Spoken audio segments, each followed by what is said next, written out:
Buenos días, soy Víctor Navarro, soy médico psiquiatra del Hospital Clínico de Barcelona. El objetivo de este vídeo es explicar qué es el trastorno de ansiedad generalizada. El trastorno de ansiedad generalizada, en medicina y psicología, lo definimos como la presencia de unos niveles de miedo, de ansiedad, muy superiores a los que parecen lógicos en base a la situación y a la forma de ser que tiene ese individuo. Con un hecho muy importante, y es que el propio individuo es consciente de que no es lógico su estado. Es decir, el propio individuo no sabe atribuir su estado a hechos, a cosas que le están sucediendo en la vida. El paciente es el primero que está sorprendido de repente tener esos síntomas. Esos síntomas son esencialmente mucho miedo, mucha sensación de tensión frente a no sabe qué el paciente. El paciente tiene la sensación como de que parece que puedan pasar cosas negativas de forma brusca. No sabe cuáles, no sabe definirlas, es todo en general. Y por lo tanto lo que describe es una sensación de alarma permanente, de hipervigilancia permanente. Junto a ese estado de por sí desagradable, casi siempre el paciente explica que de forma más o menos mantenida o con mucha frecuencia a lo largo del día tiene síntomas físicos de ansiedad, sean palpitaciones, sea sensación de diarrea, sea sensación de ahogo, sea algo de temblor, sea algo de sudoración.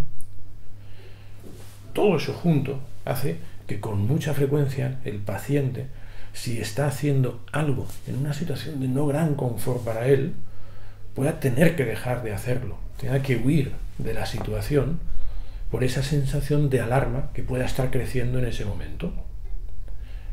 Hay veces que ya ni siquiera el paciente llega a hacer algo, sino que frente a esa sensación de alarma permanente más síntomas físicos muy desagradables, es posible que ya incluso deje de hacer cosas, que no llegue, que las evite. No solo que las deje una vez que las está haciendo, sino que las evite. Insisto, el paciente te dice que no sé qué va a pasar, no sé si va a salir mal esto o lo otro, no sé. Es una sensación que me sale de aquí, un pensamiento que me sale de aquí, de alarma, de miedo a no sé qué, un miedo indefinido.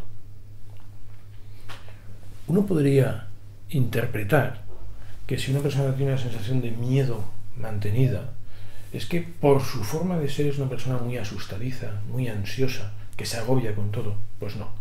El trastorno de ansiedad generalizada es una enfermedad que de repente aparece. Habitualmente, podríamos decir que lo más frecuente es entre los 25 35 años de edad, quizá entre los 20 y los 40 podríamos decir que se inicia, en personas que puede ser que fueran previamente ansiosas o en personas que previamente podían no ser nada ansiosas. Por lo tanto, no podemos decir que la personalidad ansiosa tenga que estar siempre presente para alguien padecer esta enfermedad. De la misma manera, no podemos decir que una persona tiene que haber estado muy estresada previamente, en los meses previos, a padecer esta enfermedad. No, no es correcto. Quizás sería correcto decir que es algo más fácil llegar a padecer un trastorno de ansiedad generalizada si uno es ansioso o si uno ha estado estresado últimamente, pero no sería correcto decir que tiene que cumplirse esta premisa. No. Puede ser uno claramente un individuo tranquilo y sin estar especialmente estresado y de repente empezar a tener esta enfermedad. ¿Cuál es el tratamiento del trastorno de ansiedad generalizada? Hay que conocer que tanto el tratamiento psicológico como el tratamiento farmacológico es útil.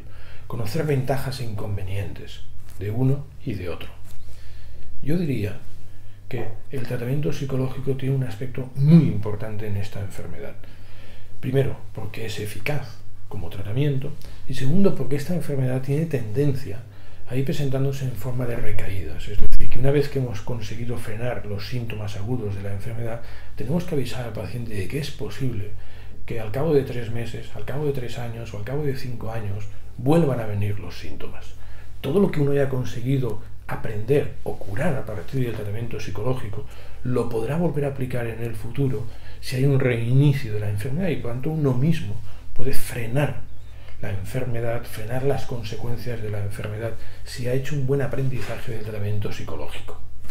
Por otro lado está el tratamiento farmacológico, que yo diría que es claramente más rápido en cuanto a eficacia, más rápido que el tratamiento psicológico, pero con el clarísimo inconveniente de que una vez que quitamos el fármaco ya no deja nada de protección para el futuro. Y por lo tanto, como he dicho que esta enfermedad tiene tendencia a las recaídas, nos podemos encontrar con que en la siguiente recaída, si la hay al cabo de 3 meses o al cabo de 5 años, el paciente tenga cero capacidad para manejar un poco la enfermedad. Y en cambio he dicho que el tratamiento psicológico sí que puede, quizá él mismo, frenar la enfermedad o como mínimo facilitar que no se intensifiquen muchísimo los síntomas o las consecuencias de evitar cosas derivadas de esos síntomas. Y a partir de ahí quizá podríamos decir que lo ideal es disponer de los dos tratamientos y en función de intensidad de síntomas, de preferencias del paciente, etc., decidir si uno, si otro o si una combinación de ambos, que en muchas ocasiones tendríamos que decir que es lo ideal. Dentro del tratamiento farmacológico hay dos grupos de fármacos que nos pueden interesar. Uno es el grupo de lo que llamamos benzodiazepinas, que nos sirven para de forma inmediata, rapidísima, disminuir los síntomas muy físicos, corporales de la ansiedad. Y luego tenemos fármacos que formarían parte del grupo de lo que se llama antidepresivos, y es que hay varios antidepresivos que no de forma brusca, sino en escasas semanas pueden hacer que esa sensación de tensión, de miedo difuso se vaya reduciendo.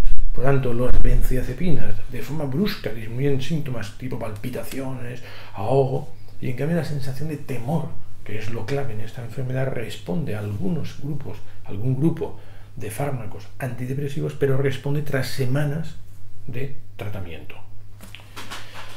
Para finalizar este vídeo quería comentar que no es lo mismo el trastorno de ansiedad generalizada que el ser un neurótico. En el trastorno de ansiedad generalizada hay muchos síntomas de ansiedad y el paciente no entiende a qué viene tener esa sensación de alerta y además no forma parte de todo lo que era la forma de ser o de razonar la persona, sino que él habitualmente funcionaba de una manera y de repente aparecen estos síntomas constantes de ansiedad. En el neuroticismo lo que hay que decir es que es, digamos, una forma de ser del individuo y por lo tanto de siempre ha funcionado de esta manera, y el neuroticismo consiste en, frente a cosas que nos pasan a nuestro alrededor, ponerle un componente emocional de ansiedad, de preocupación, de sobrepreocupación por las cosas, que hace que al final tengas ansiedad más alta, pero teniendo como paciente, como neurótico, la sensación de que está justificado que yo esté así, porque realmente creo que esto es importante, esto es importante, esto es importante, esto es importante, y por lo tanto el individuo no está tan sorprendido de su estado, primero porque siempre ha sido así, forma parte de su forma de ser, y segundo porque realmente considera que hay hechos relevantes que justifican, que motivan, que permiten entender su descontrol de ansiedad. Para quien necesite más información sobre el trastorno de ansiedad generalizada o sobre otros temas de psiquiatría, si quiere puede consultar la página de internet www.informacionpsiquiatria.com. Gracias.